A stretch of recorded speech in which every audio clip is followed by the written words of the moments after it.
The Dershow.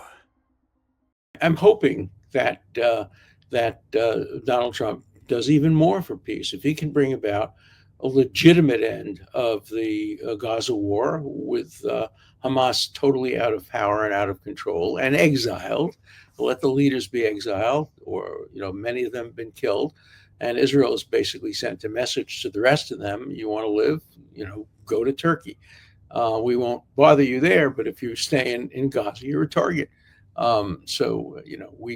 don't know it. But if he could bring about a peace in Gaza, not just a ceasefire, but a real peace in Gaza, and if he could really bring about a peace with Iran, whereby they give up their nuclear arsenal ambitions, and if he could bring about a peace in Ukraine, could anybody really deny him the prize?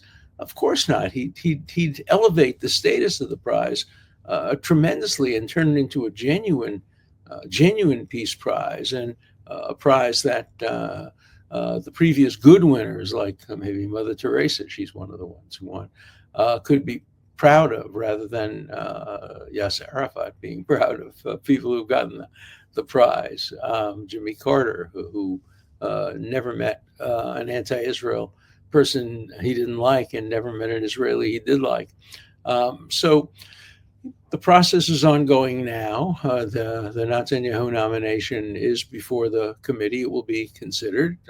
I don't think Netanyahu has a lot of credibility with the peace committee, but if Netanyahu were to bring about peace, he too would be a potential nominee. Remember when Arafat won the Peace Prize? He won it together with an Israeli. Likewise, when Anwar Sadat won the Peace Prize, he won it together with an Israeli, with Yitzhak Rabin. And so oftentimes there are joint peace prizes. Now, if there is peace in Gaza, I don't think anybody from Hamas is going to win the Peace Prize, and I'm sure that Netanyahu will not as well.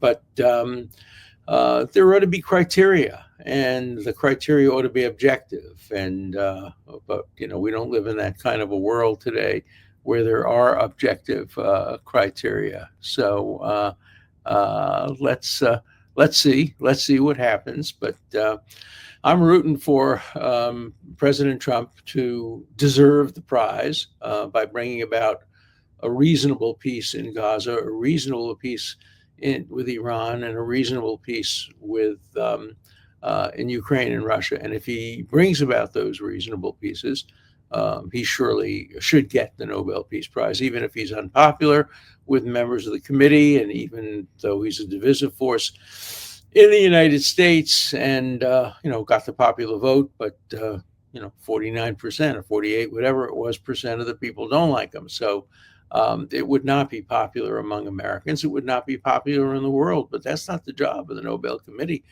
to win popularity contests. It's to encourage peace and to give a prize to people who really, really have helped to bring about the end of conflicts and enduring and permanent pieces. That obviously wasn't true of Yasser Arafat or Jimmy Carter, or Bishop Tutu. I mean, even though apartheid ended in South Africa, South Africa is today a disaster of a state. It's a failed state. Civil liberties are at a very low state. Prisoners are tortured.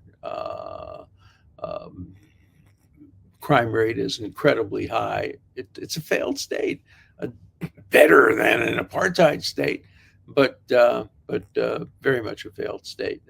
People are leaving it in droves. You can always evaluate a country by how many people want to go there and how many people want to leave. By that standard, America is still a great country, obviously, and South Africa is a failed country, as are so many other countries that are failed countries. I guess the most failed area in the world today is probably Gaza, because everybody would like to leave Gaza, and many people will, and we'll see what happens, whether or not the deal that ultimately is arrived at is a deal that will encourage people to leave Gaza and move to other Arab countries and other parts of the world, whether it will try to have Gaza under the control of the Palestinian Authority or some technological leadership. We'll wait and see. But Donald Trump came up with some interesting ideas, not all of which I agree with, not all of which anybody agreed with, but at least he started a debate. So we'll see. We'll see what happens, and we'll see whether he gets the prize.